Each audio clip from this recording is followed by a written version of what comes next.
Well, I'm not sure if I've mentioned this before, but, well, I know I've mentioned it.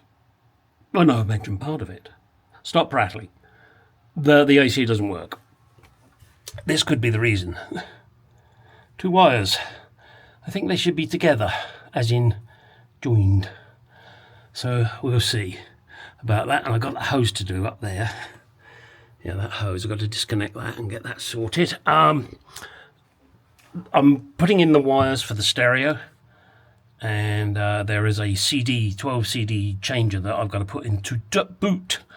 And what I'm doing is I'm running the wire here. Now it may look like one thick wire. In there is 2 speaker wires and the control for the CD changer. So I'm trying to keep it tucked up neatly, and I figured this was a pretty good way to do it with the sound deadening. That way I get extra sound deadening, and that ain't going nowhere. As Justin Hayward would sing, I know it's going nowhere. No, he sings on I Know You're Out There Somewhere. So my wife's a Moody Blues fan. She's in love with Justin Hayward. Don't think I am, no. Anyway, so this is what I'm doing, sticking it. Gonna bring it along here, take it up there, and then find the hole that I've plugged up and poke the wires through. It's up there somewhere, and then I'll have to find somewhere to mount it in the boot. I don't think that will be too difficult, but I don't think I'll mount it on the seat back part. I may mount it on the boot floor part. I'm not sure yet. I've got to bear in mind that on this side is the fuel pump, so I want to be able to make sure that I can get that panel off. Then I've got to do 2 speakers. I want to get some decent quality ones. I also don't want huge ones. Any recommendations, guys? I mean, I didn't plan on cutting holes, but maybe that's what I'll have to do. Other than that, very small speakers that I could fit on the parcel shelf at the rear, you know, sort of tucked out of the way. I don't know. It might be nice to do that, but I'm not a speaker expert. The stereo I've got is a JVC. Probably purchased it about 15 years ago, something along those lines. Certainly isn't brand new, but it's still perfectly fucking good. Better be too, because I ain't going to get this fucking wire out. All right. Right, let's get on and complete getting these wires in. Then I can concentrate on that piece of vinyl that goes along the back there. Also, do note that the speaker wires I have in here, obviously I haven't buzzed them out yet, and what I mean by that is I've just joined it all together. I'm running 2 lots of wires. There's a big fucking loop of wire here that you can see, and what I'll end up doing is I'll just chop it and then twist the ends together, find it at the other end, and then I'm going to mark it, you know, left rear, right rear. Yes. Such as I've done here. Hang on, let me... Where'd you go? Come over here, you dickwad. LF, left front. RF, right front. You're a right front. So, that is what I have done doing.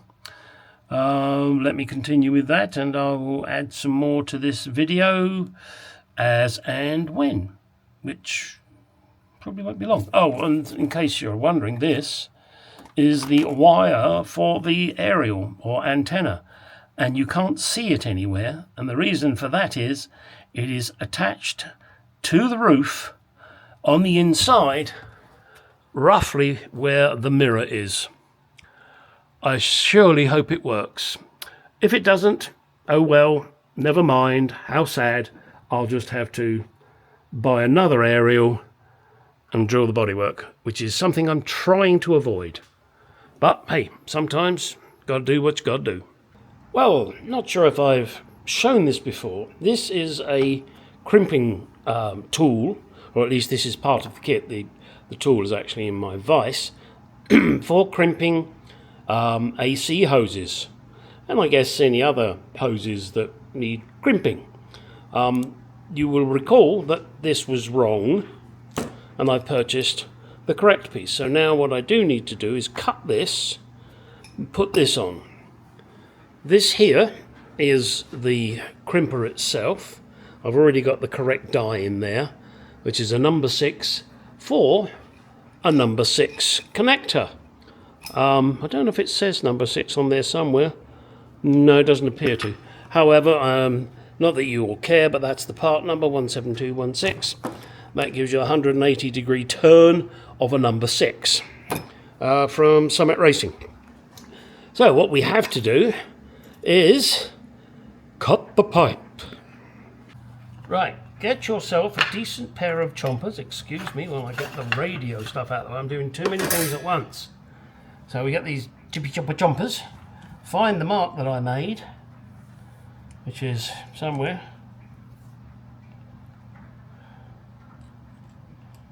And if I could see it, that would be, oh, duh. Here it is here. So that, now I've already marked this when it was in the car, so I know this is the right place for it. Gone. Oh dear. Look at that, nice. Now, my other connector, I want to make sure it's right.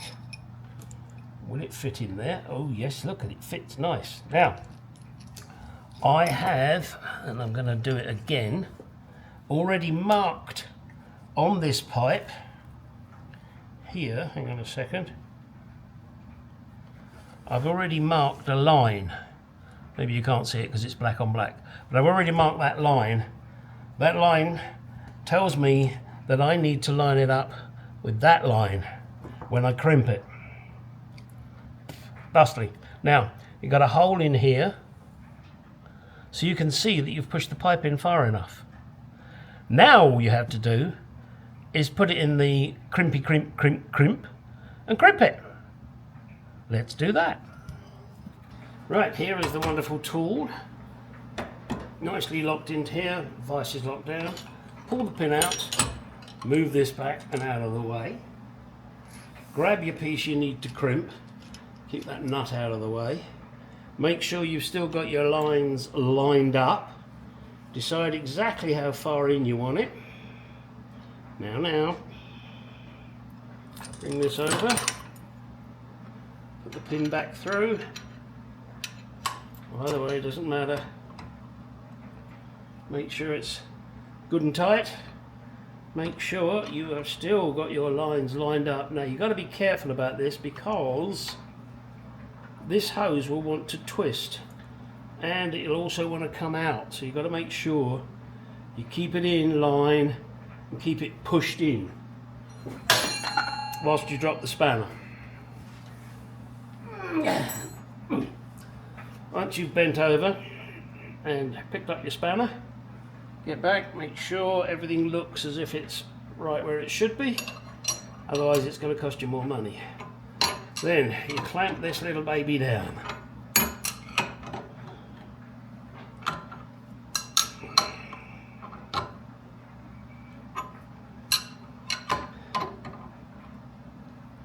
Now this is now making a nice grip, and what you've got to look for is the gap here on the little teeth. You don't want it too tight, don't want it too loose for obvious reasons. And I'm watching it now. I'm going to be going for about 1/8 of an inch gap, approximately. Getting close. Maybe a couple more tugs.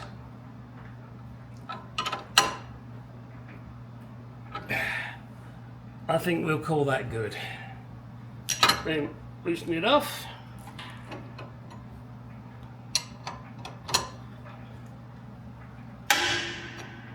And yes, I will be selling this tool because I don't anticipate doing any more air lines or AC lines. And there she is, nicely crimped. Can still see the hose in there, so I know I didn't screw that up, and I've got my lines that are lined up. That is now a perfectly good hose. Yeehaw! Well, this could be the start of something beautiful, or something really horrible, or a piece of scrap. This is going to be the front plate for my radio. Now, my plan is, still got to cut a hole in. Now, it may be off centre, purely because of where the centre console is and how I've got to fit this, because of the AC unit that is going to be here. So I'll have to cut the hole in there when I figure out exactly where it should be. My plan then is to veneer this. But prior to that, I've got to figure a way of fitting this piece of wood to the car somehow. Don't yet know how. I'm thinking probably some right angle metal brackets with screws through somehow underneath what will be the veneer. Not sure. Gonna have to figure that out. Or I could glue some pieces of wood on the end or on the back and then attach brackets to that. I don't know. Gotta figure it out, and you'll be coming along for the ride. Although I'm recording this now at the end of April, you're probably not going to see this video for some time. Okay, a little bit of progression. Yes, I know it looks like spaghetti junction, but don't worry, it will be sorted out. I've joined this red and this white wire together. The white wire is in terminal number 86. The red wire goes to the tri-switch on the dryer. That tells the fan, hey, we're in business. Switch on, will you, chap? Okay, and as you can see, I've got heat shrink all over these. I'm just waiting for this one to cool down. I intend to push them all up against that tunnel and hold them up here with some kill mat. Now, I've already done that with the stereo cables here. It works fine. It's not going anywhere. So I see no point in, buying expensive clips. This way, too, if you really want to rip them out, you can. Then you will see here I've got the stereo wires now. Yeah, look, aren't these fucking wonderful labels? Don't worry, they're not staying. They're just a quick aide-memoire for moi. LF, large fetus, no, sorry, left front, right rear, left rear, right front. Now I've got to get some speakers. I did buy some, got a couple of 4-inch speakers, but they are meant to go, well, I don't know, actually, I don't know where the hell they're meant to go. But they're no good for what I want. Anyway, so I'm going to get some bigger speakers. I think they're probably 6-inch speakers for the front here. Maybe a couple of 4 inches for the back. And they'll have to be fitted into the rear shelf. Yeah, so anyway, this is the route. Come on. The cable has taken behind that piece of paper there. And across there in front of the seat, as you can see, and then up in the corner and through to the boot way up over there. I had to take that panel off to do that. Got it through. It's in the boot. Let me show you.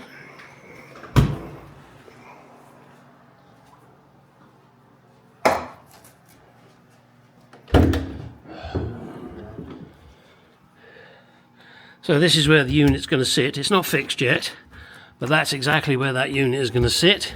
That means I can get to this piece here, which is where all the CDs are. I want to rubber mount it.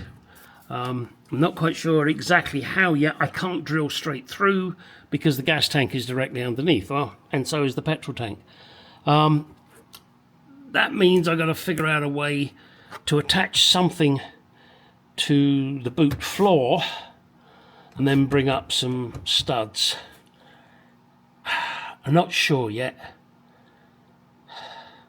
I'm thinking I might put a piece of wood there, perhaps use something like liquid nails to bond it to the floor, but I've got to make sure, oh crap, yeah, I just had another thought, I've got to be able to get this up, because if I ever want to get to the spare wheel,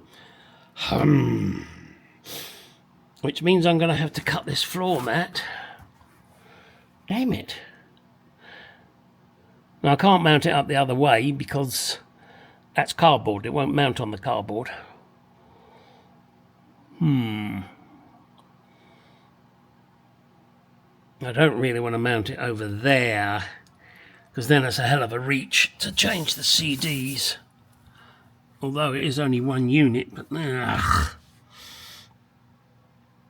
okay, I'm going to have to ponder that and see whether or not I want to move the unit to there somewhere. But then again, oh no.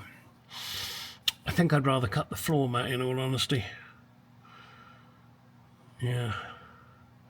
I mean, it's only a cheap old mat anyway, so why do I care if I cut it? I can make it a nice neat job, and I can cut it here, there, but straight across there. That's probably what I'm going to do. That requires more thought. That requires me to get out in the garage and do more shit, which is exactly what you've got to do now. Get out in the garage, do more shit. Now, don't forget, whilst you're thinking, I know we're going to come up with a million suggestions where this can go, but the lead comes out down here, and it only has a couple of inches of play. So it's really difficult.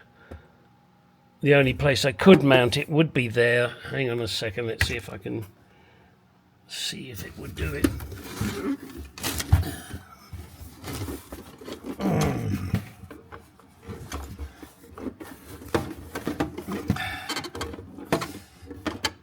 That's the problem, that cable.